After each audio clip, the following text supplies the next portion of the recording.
So let's talk solar.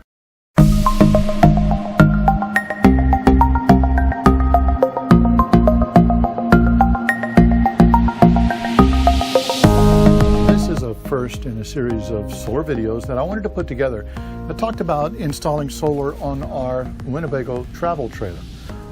And specifically everything that went into that solar. This has been like a 6-month process for us. So there's a lot more going into it than just plugging in a few solar panels.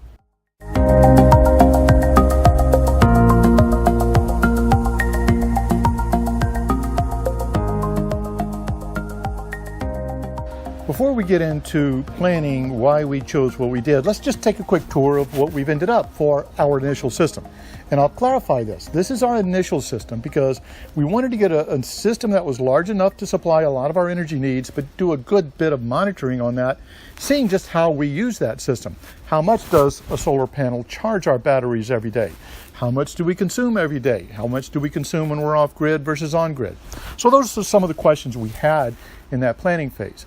And what we ended up with? Well, we ended up with 6 100-watt flexible solar panels. Now, 2 of those, like this one that I have here, are actually set up to be portable. We've actually plugged them into the side of the RV, and they allow us a little bit of portability. We can tilt them, we can point them towards the sun in the morning, point them towards the sun in the afternoon, and it gives us just a little bit more flexibility. Because we also have 4 flexible solar panels mounted on the roof of our RV.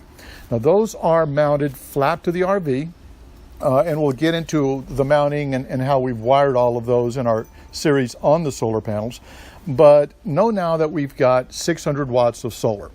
Now, all of that goes into an MPPT controller. In other words, a solar charge controller, because you don't want to wire these directly to the batteries. We've got a solar controller from Victron.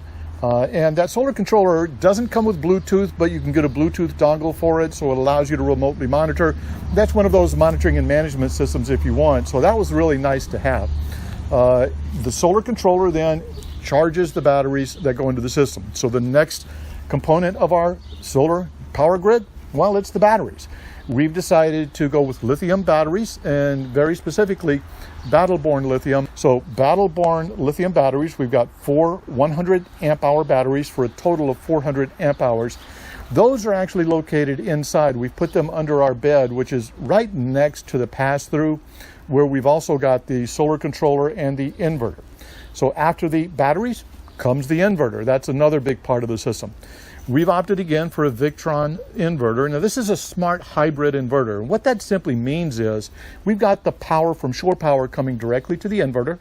And then if, let's say, we only have a 15 amp circuit we're plugged into, then the inverter can supplement 15 amps plus power from the solar or power from the batteries and give us actually a full 3,000 watts to our trailer. So that's why we really like this system. It automatically switches when it sees us on a 30 amp shore power. It automatically switches us and allows us to use the full 30 amp from shore power. When we're not on shore power, it automatically switches. So there's a transfer switch inside of the inverter as well, which is why it's called a smart inverter. Now, there's 2 other components to that. There's the monitoring and management system.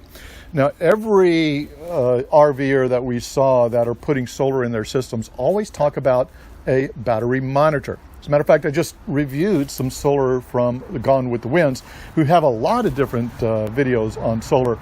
They even state that the battery monitor is probably the first thing you should get before you even get solar panels. Why?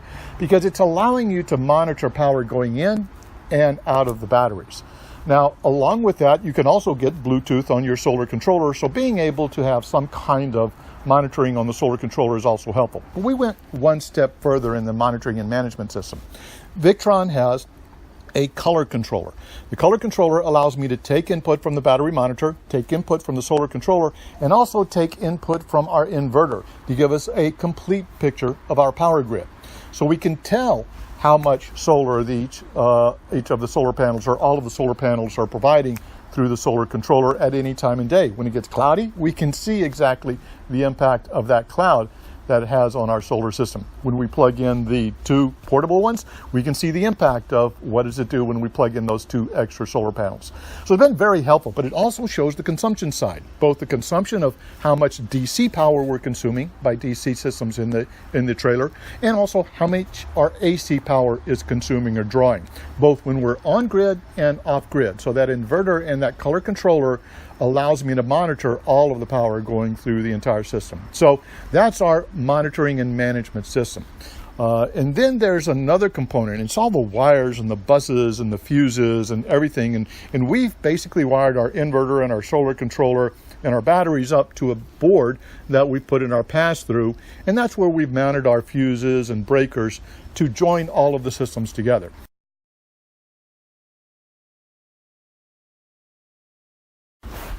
So how do you get started? Well, you got to plan. And what makes up that planning phase? Well, the first thing you need to do is do your research. I am not an expert. I am not an electrical engineer. I am simply somebody who wanted to put solar in place in my RV.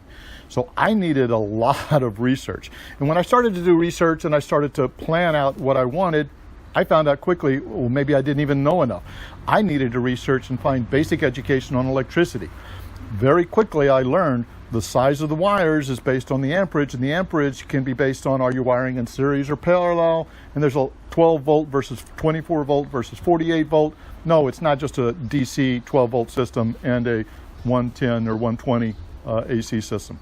So there's a lot of variables in there and a lot of education that I had to go through personally in order to perfect my planning phase.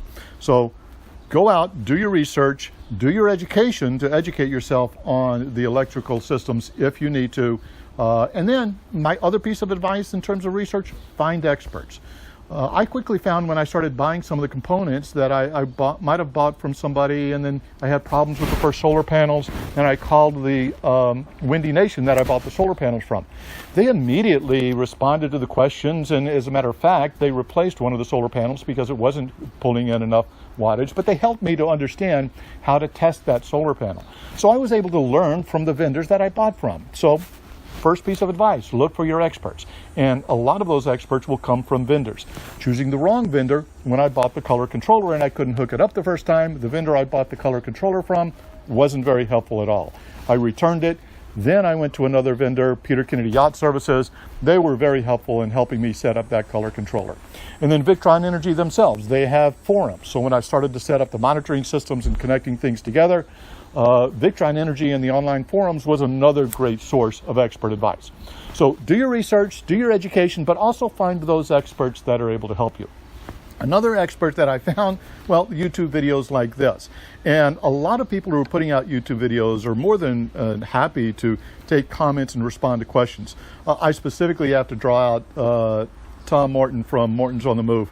He was very helpful because I saw some of his videos about why he was using a Tesla lithium battery, and I saw Tom doing a lot of things about protecting his batteries and some other systems that he had done that I didn't see others do.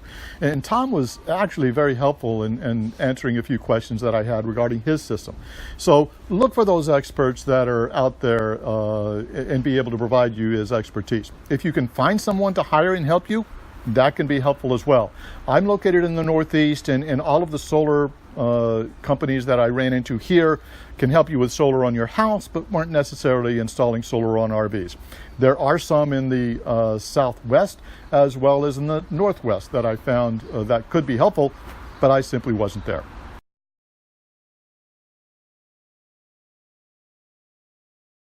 I made the choice in the philosophy, one wire at a time. Take it in small steps.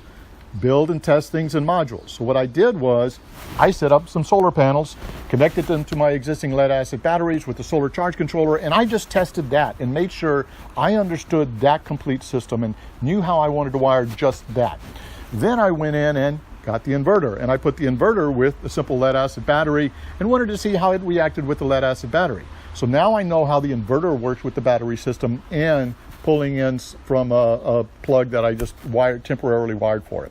So then I had a lot better understanding of just the inverter. So building and testing in modules was another recommendation that I would make in terms of getting started.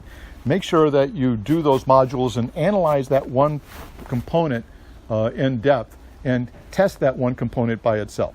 Then you can start to bring it all together. And that's when I started to build my board, where I had the charge controller, the fuses, and the inverter all wired together and started to wire them, and finally got them with my lithium batteries. And that's the first time I pulled all of those together. So test things out in modules. Oh, don't forget the battery monitor. That's one of the first things I tested all by itself to make sure I knew how to use that before I started bringing other parts to the system. And then finally put it all together and test them, but one wire at a time. Make sure you understand, because safety is probably paramount when you're dealing with electricity. Not only safety for yourself, but safety for your components. You can very quickly damage your components if you simply wire two wires incorrectly. So educate yourself, do your planning, do your research, and then take it one wire at a time, one component at a time. Good luck with your solar systems. Hope you enjoyed this how to get started with your solar systems, and be looking for those systems where we'll go a little bit more into depth into those individual components and why we did what we did.